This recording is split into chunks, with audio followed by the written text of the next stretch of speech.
I've been buying products from TaoBao ever since I've been to China. Products there have such a diverse range and such a large price range for those that want to try slightly higher end things or even the cheapest possible version of whatever product that you are looking for. For example, I got this lavalier microphone half a year ago for about $20 Hong Kong, which is just ridiculous because even in Hong Kong, if you go to the most local places to buy these things, it would cost at least 50% more of whatever this is costing me to also have it delivered from China as well.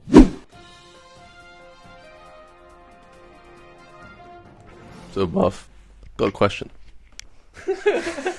What? What do you think of Chinese products from TaoBao? I think it's great. It's really cheap, great quality. No, do you actually feel that way? Yeah, that's why I'm using it. Which one from this is from TaoBao? You got this for me. Oh, yeah. Oh, I got TCM. That's not TaoBao. But it's China. Yeah, it's too weird. Yeah. I'm gonna so shocked. I'm gonna do this outside. Generally, people are usually quite comfortable nowadays with buying Chinese products, especially when it comes to the most household and basic type of product, which for my case is buying things like a whiteboard or a simple keyboard and mouse set, secondhand golf balls, because I lose a lot of golf balls. But rather than just sticking to these very simple items where there aren't many things that can go wrong with it, I've been more curious as to what quality are Chinese products that are sort of in the mid-tier range nowadays. It just happened so that recently I've started to get sick of this small microphone, which has worked very well for the past half a year. I've been making a few small clips for some small projects that I'm working on that I would like to have more consistent and reliable audio quality because of this mic, maybe because I've played with it and sort of taken it apart. If I record it at different times, the same mic would produce very different voices of mine. Which most people won't be able to notice anyway, but this is something I care about. So just to demonstrate my point, the following clips are just from a project that I've been working on.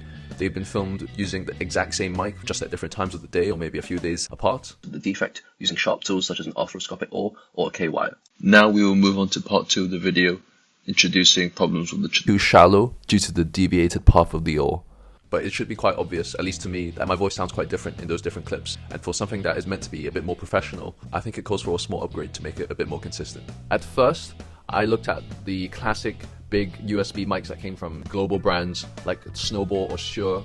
These are the brands that you see on podcasts or professionals that require good audio. But when I came to looking at the price, they were all in the quadruple digit range, where it was at least 2,000 or 3,000 Hong Kong dollars to get one, and it doesn't make sense to spend that much. So I just went on TaoBao and I came across this product, which is the USB microphone boom mount set. So it is still branded. This only costed around 200 Hong Kong dollars, which is just ridiculous for how pro it looks in the picture. So I have yet to actually test and verify the quality of this thing, which I will do now. Finally able to open this box after freaking 2 weeks of waiting. A pair of headphones. I'll just keep that. Ooh, classic Chinese manual. 防吐防喷网. This is the actual microphone. Ta-da! Damn, looks okay so far. Doesn't look too cheap. Wow, spring loaded. Very cool.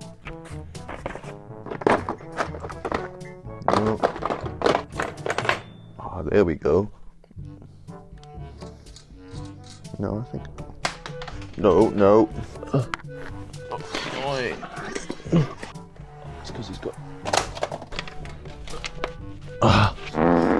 Funny.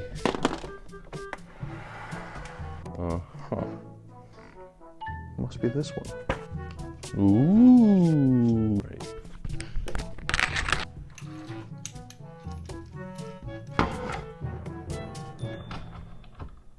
Unfortunately, the initial testing didn't really show that much of a difference between the new mic and the much cheaper old lavalier mic. I think with time, if I learn to tweak it a bit more, it might sound a bit better, but more importantly, what I'm looking for here is consistency with the mic, so as long as that works, then this is still a worth it purchase for me. But our testing was done very professionally, having Nicole sing the same song into both the new and old mics to see if someone like her can tell if there's any difference between the two mics. Let's try. Yes. See if you can tell. The layman. I think it should. Oh wait, let me take this out. I want you to speak the exact same thing. You can sing with your lovely voice. I came in like a wrecking ball. Shining, shimmering, splendid. Oof. I feel like the second one is kind of clearer. Fuck. That's the old microphone. No, as in like the second one I can hear the sound. I think I sound better in the first one. This Yeah. is the new mic, but it's not very noticeable. Yeah. Oh well. Oh well. The second thing that I bought with this round of TaoBao shopping is this massive bag of tennis balls. Problem with tennis, especially when you're playing with other people that don't know how to play tennis, it's a lot more effort to go pick up the balls whenever you end up losing them compared to something like badminton, because the courts are just so much bigger and it's so much harder to actually keep a rally going on. I just thought I might as well try get the cheapest batch of tennis balls that I can. Now, a usual tube of tennis balls from Wilson or Dunlop usually cost about like $10 to $15 per ball, which is ridiculous. These bad boys from TaoBao only cost around 150 Hong Kong dollars for 60 of them, which comes to around 3 to 4 Hong Kong dollars if I'm not that far off, which is really, really affordable compared to what people normally pay for. I want to see if these balls are able to fit my uses, which are being able to get a large bulk at a relatively affordable price, but still have them perform at a quality where it doesn't make the tennis experience unpleasurable for me. So let's see how these perform. So with these tennis balls, just from taking them straight out of the bag, they look and smell like the classic tennis ball smell. But when you look at the white lines in between the balls, they actually look very scuffed with massive defects in terms of the differences in uniformity of those lines, with bits of extra green fluff sticking into the white bits that don't look as good.